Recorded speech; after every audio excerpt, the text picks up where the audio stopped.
Hello students, today we'll learn environmental chemistry.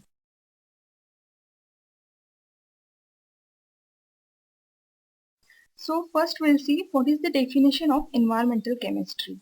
Environmental chemistry deals with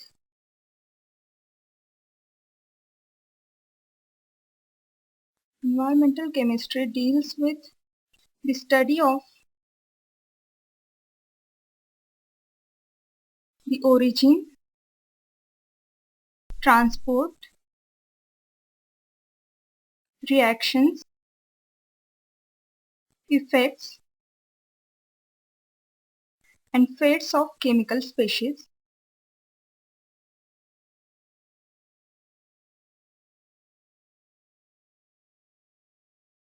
in the environment.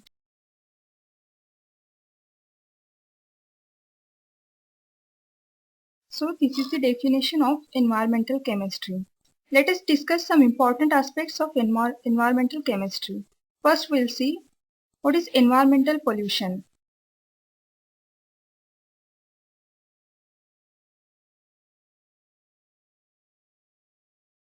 Environmental pollution is the effect of undesirable changes in our surroundings that have harmful effects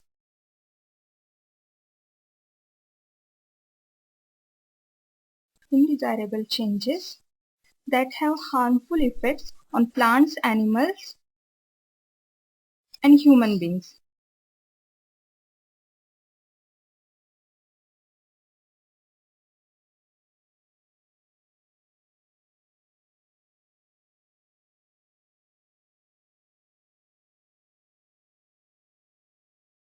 So we have seen what is environmental pollution. It is the effect of undesirable changes in our surroundings that have harmful effects on plants, animals and human beings. A substance which causes pollution is known as pollutant. The substance which causes pollution is known as pollutant. So the pollutant can be gaseous or liquid or solid. For example, substances such as DDT, that is dichloro-diphenyl trichloroethane, and plastic materials, heavy metals, many chemicals, nuclear wastes,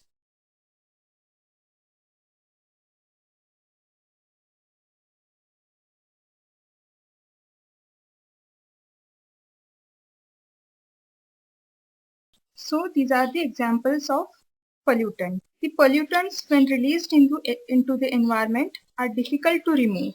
These pollutants cannot be degraded by natural processes and harmful to living organisms.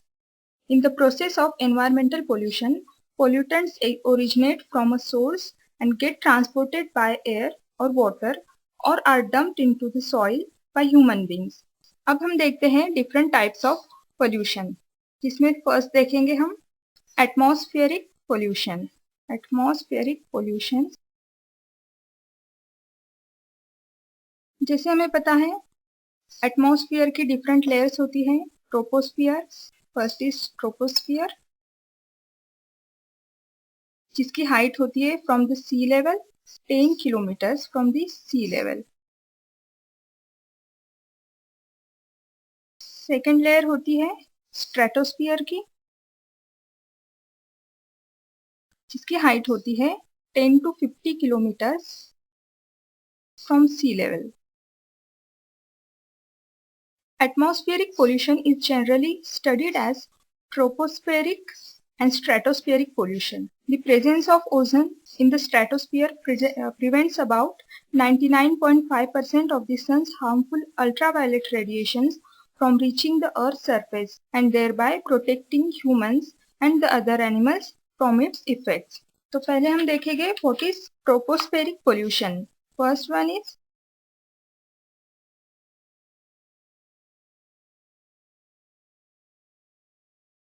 The tropospheric pollution mainly occurs due to the presence of undesirable solid gaseous particles in the air. Following are the major gaseous or particulate pollutants present in the troposphere. First one is gaseous air pollutants and second one is particulate air pollutants.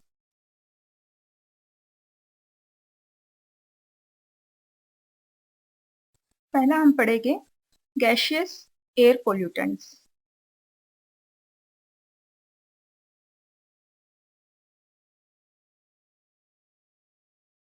In that first we'll see oxides of sulfur.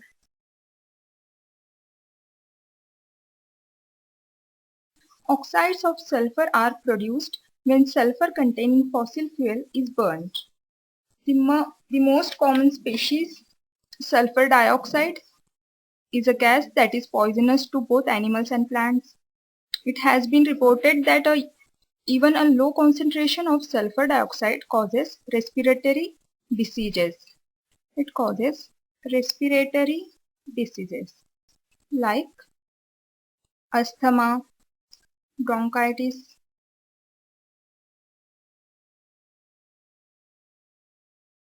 Sulfur dioxide also causes irritation to eyes.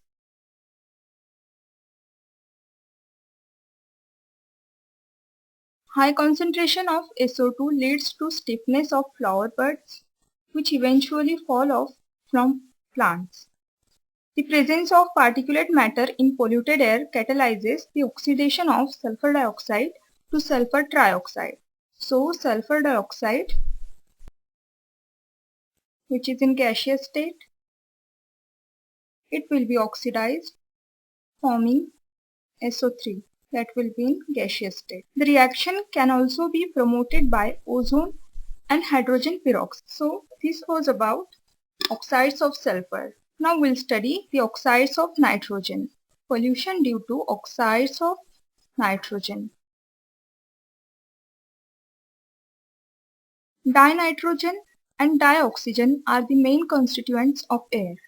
These gases do not react with each other at a normal temperature. At high altitudes, when lightning strikes, they combine to form oxides of nitrogen. Nitrogen dioxide is oxides to nitrate. That is, if nitrogen dioxide and dioxygen combine at 1483 Kelvin to give NO in gaseous state. Then this NO, that is oxide of nitrogen in gaseous state, reacts with oxygen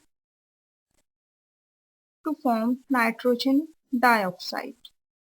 Rate of production of nitrogen dioxide is faster when nitric oxide reacts with ozone in the stratosphere. That is, if nitrogen oxide, that is nitric oxide in gaseous state, react with ozone, that is O3, to give nitrogen dioxide in gaseous state plus oxygen in gaseous state. So, the effects of oxides of nitrogen are they produce irritant red haze, which we experience in traffic or congested places. Higher concentration of nitrogen dioxide damage the leaves of plants and retard the rate of photosynthesis. Nitrogen dioxide is a lung irritant that can lead to an acute respiratory diseases in children. So we can say the causes. So we can say the effects of oxides of nitrogen are, these are lung irritant and toxic to living tissues.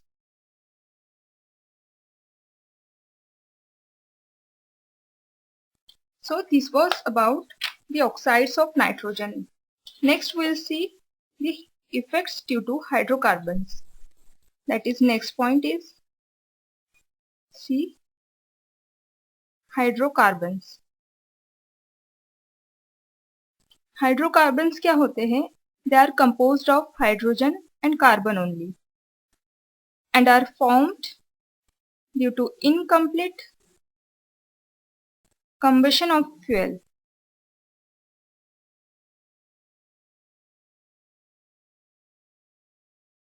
Hydrocarbons are carcinogenic, that is, they cause cancer. They also harm plants, causing aging, breakdown of tissues, and shading of leaves, flowers and twigs. So this was about hydrocarbons. Next हम देखेंगे oxides of carbon. उसमें से first देखेंगे हम carbon monoxide.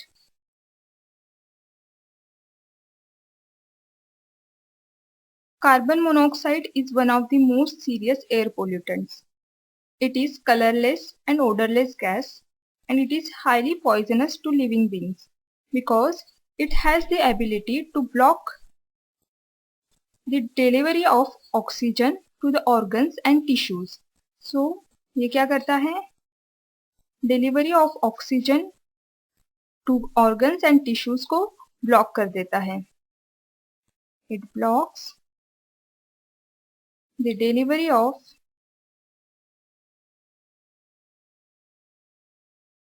oxygen to organs and tissues. It is produced as a result of incomplete combustion of carbon. Carbon monoxide is mainly released into the air by automobile exhaust. The other sources of carbon monoxide are the combustion of coal, firewood, petrol.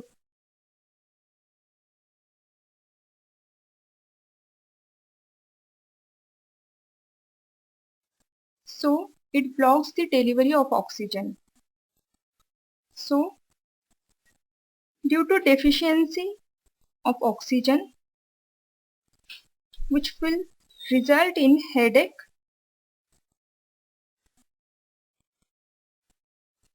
weak eyesight,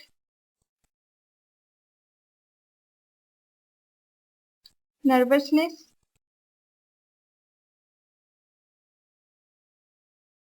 and cardiovascular disorders.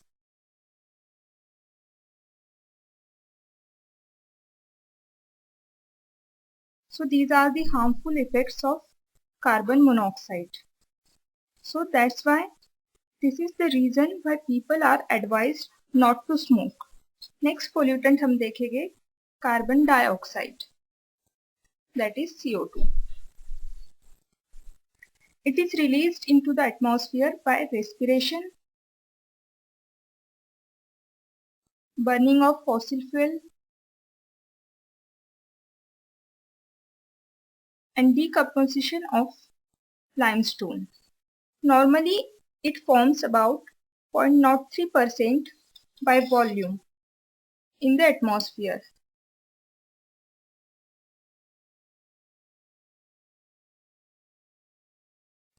With the increased use of fossil fuels, a large amount of carbon dioxide gets released into the atmosphere. Excess of CO2 in the air is removed by green plants, and this maintains an appropriate level of carbon dioxide in the atmosphere. Green plants require carbon dioxide for synthesis, and they in turn emit oxygen, thus maintaining the delicate balance. As we know, deforestation and burning of fossil fuel increase the carbon dioxide level and disturb the balance in the atmosphere. The increased amount of carbon dioxide in the air is mainly responsible for global warming. So let us see what is global warming and what is greenhouse effect. About 75% of solar energy, which is coming from sun, is absorbed by Earth's surface, and it increases its temperature. The rest of the heat energy radiates back to the atmosphere. Some of the heat energy is trapped by gases such as carbon dioxide, that is CO2, methane, ozone, CFCs, that is chlorofluorocarbon compounds, and water vapor. Thus they add to the heating up of atmosphere. This causes global warming. We are surrounded by a blanket of air called atmosphere, which has kept the atmosphere, that is temperature on the earth, constant for centuries. But it is now undergoing change, though slowly. Just as the glass in the greenhouse holds the sun's warmth inside, atmosphere traps the sun's heat near the earth's surface and keeps it warm. This is called natural greenhouse effect because it maintains the temperature and makes the earth a perfect for life. In a greenhouse, visible light passes through the transparent glass and heats up the soil and the plants. The warm soil and plants emit infrared radiation. Since glass is opaque to infrared radiations, it partly reflects and partly absorbs these radiations. This mechanism keeps the energy of the sun trapped in the greenhouse. Similarly, carbon dioxide molecules also trap heat as they are transparent to sunlight, but they are not transparent to heat radiation. If the amount of carbon dioxide crosses the delicate proportion, that is 0.03%, the natural greenhouse balance may be disturbed. Carbon dioxide is the major contributor to global warming. Besides carbon dioxide, other greenhouse gases are methane, water vapor, nitrous oxides, and chlorofluorocarbons, and also ozone. So, greenhouse effect or global warming is also the harmful effect due to pollution. Next, harmful effects due to pollution we'll see, that is acid rain. We know that normally rainwater has pH 5.6 due to the presence of H plus ion formed by the reaction of rainwater with carbon dioxide present in the atmosphere. The reaction is like this. Water, which is in liquid state, reacts with carbon dioxide in gaseous state to give H2CO3, which is in aqueous state, which will further give H plus ions in aqueous state plus HCO3 minus ion in aqueous state. When the pH of the rainwater drops below 5.6, it is called acid rain. That is, the rain, if it has pH below 5.6, it is called acid rain. Acid rain is a byproduct of variety of human activities that emit the oxides of sulfur, that is sulfur dioxides. That is, acid rain is due to the oxides of sulfur, nitrogen. As we have explained earlier, burning of fossil fuel such as coal, oil in power station and furnaces, or petrol, diesel in motor engines produce sulfur dioxide and nitrogen oxide. Sulfur dioxide and nitrogen dioxide, after oxidation and reaction with water, are major contributors to acid rain because sulfur dioxide in gaseous state reacts with oxygen in presence of water, which is in liquid state. It gives H2SO4, and nitrogen dioxide, which is in gaseous state, react with oxygen in gaseous state in presence of water. It will give HNO3. So, when oxides of sulfur and oxides of nitrogen combine with water, they will form H2SO4 and HNO3, which are acids. So it is called acid rain. Harmful effects of acid rain. Acid rain is mainly harmful for agriculture, trees, plants, as it dissolves and washes away the nutrients needed for their growth. It causes respiratory alignments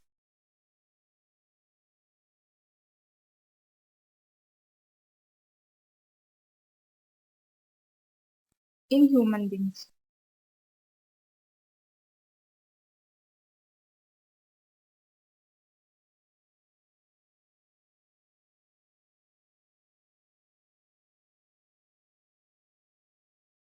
When acid rain falls and flows as groundwater to rich rivers and lakes, it affects plants and animal life in aquatic ecosystem. It corrodes water pipes, resulting in the leaching of heavy metals such as iron, lead, copper into the drinking water. Acid rain damages buildings and other structures made of stone and metals. The Taj Mahal in India has been affected by acid rain. The Taj Mahal is made up of marble, that is CaCO3, and if the rain is acidic, which will contain H2SO4, so it will affect the marble, giving CaSO4 plus H2O plus CO2.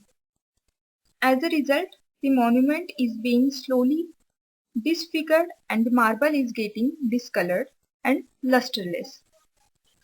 So, these were the harmful effects due to gaseous air pollutants like oxides of sulfur, oxides of nitrogen, oxides of carbon, hydrogen sulfide, hydrocarbons, and ozones.